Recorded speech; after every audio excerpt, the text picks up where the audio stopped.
KB부동산을 검색해서 들어가 보면 모든 지명이 일본어가 먼저 표기되어 있고 그 아래 한글로 표기되어 있습니다. 이제는 일본어로 부동산 거래를 해야 한다는 뜻일까요? 아니면 오늘 기시다 한국 방문에 앞서 미리 바꿔놓은 것일까요?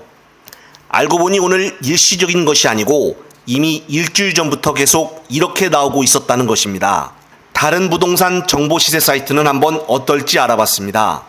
네이버 부동산과 다음 부동산, 호갱노노와 부동산 플래닛, 부동산 114 등 몇 개의 사이트를 찾아봐도 지도의 지명이나 건물 이름은 당연히 한글로 표기되어 있었습니다. 정말 이번 정부 들어 왜 이렇게 이런 일들이 계속 반복되는 것일까요? 특히나 오늘 열린 한중일 정상회담에서 윤석열은 기시다 정부에게 라인 사태에 대해 이런 말을 했다고 합니다. 우리 정부는 이 현안을 한일 외교 관계와 별개의 사안으로 인식하고 있다고 말하며 앞으로 양국 간에 불필요한 현안이 되지 않도록 잘 관리해 나갈 필요가 있겠다고 덧붙였다고 합니다. 라인 사태로 인해서 서로 간에 불필요한 관계가 되지 말자라는 뜻인데 여기에 기시다는 한술 더 떠 한국 기업을 포함해 외국 기업들은 일본에 대한 투자를 계속 촉진하겠다는 기존 입장에 변함이 없다라고 이해하겠다고 입을 털었다고 합니다. 정말 기가 막힌 일인데요. 이번 정부 들어 일본에 뭔가 책 잡혀 찍소리도 못하는 갑과 을의 관계를 계속적으로 보고 있습니다. 특히나 JTBC 단독 보도에 따르면 오는 7월 사도광산에 유네스코 세계문화유산 등재 여부가 결정이 되는데 여기에 윤덕빈 주일대사가 지난달 사도광산 지역을 찾아 하는 말이 예전에 했던 걸 이어서 하면 된다고 말했다고 합니다. 일본 현지 언론들은 이 윤 대사의 발언이 구남도 유네스코 등재 사례를 근거로 한 거라고 전했다고 하는데 당시 일본은 구남도와 상관없는 도쿄에 안내시설까지 설치하여 우리 정부가 크게 반발을 했었던 적이 있었는데 앞으로 논란이 더 커질 것으로 보여집니다.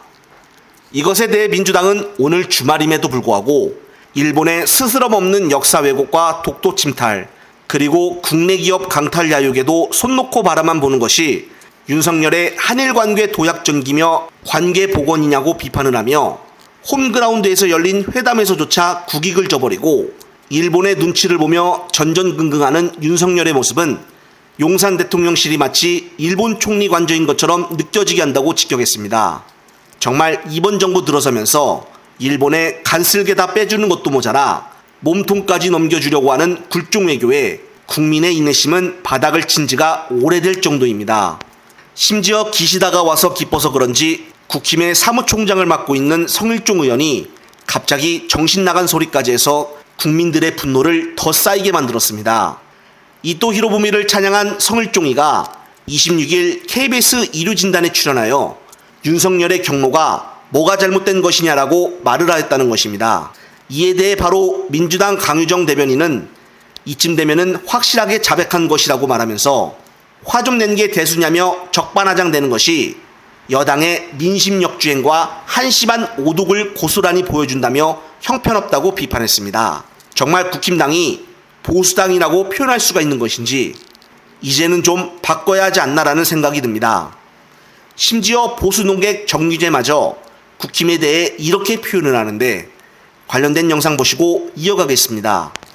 지금 무엇이 잘못되었는지를 보수는 아직도 못 깨닫고 있다고 저는 보거든요. 예. 일종의 그 자기 최면, 같은 것이 정신승리 같은 어떤 현상에 빠져들고 있는 거죠. 예. 무언가 당 내부에 강제력을 가진 어떤 조직이 그때그때 구성되는 무슨 조폭 조직처럼 보이는 거죠.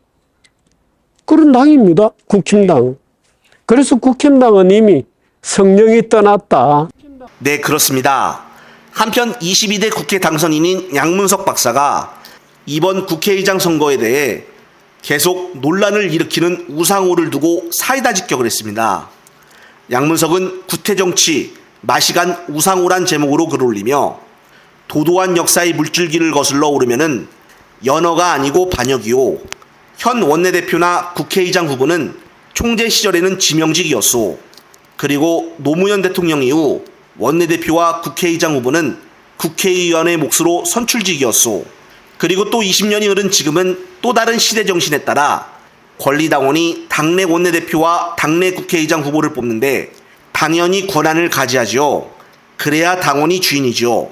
그래야 민주당의 확대와 확장이 가능하죠.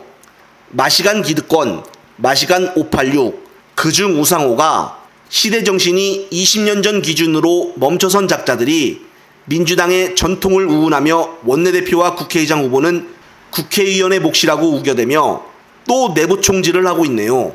구태정치질 이제 지겨우니 공부 좀 하면 좋겠네요. 무식하면 용감하죠 우상호 씨 라고 사이다 발언을 했습니다.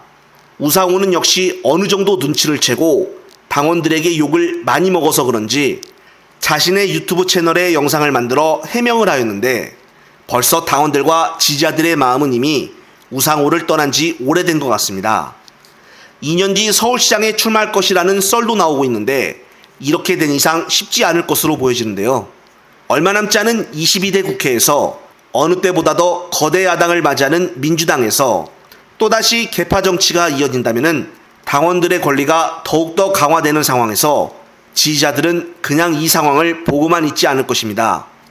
앞으로 그럴 일이 없기를 간절히 바라며 끝으로 또 새로운 소식이 있으면 말씀드릴 것을 약속드리며 이번 영상은 여기서 마무리하겠습니다. 시청자 여러분, 시청해주셔서 감사합니다.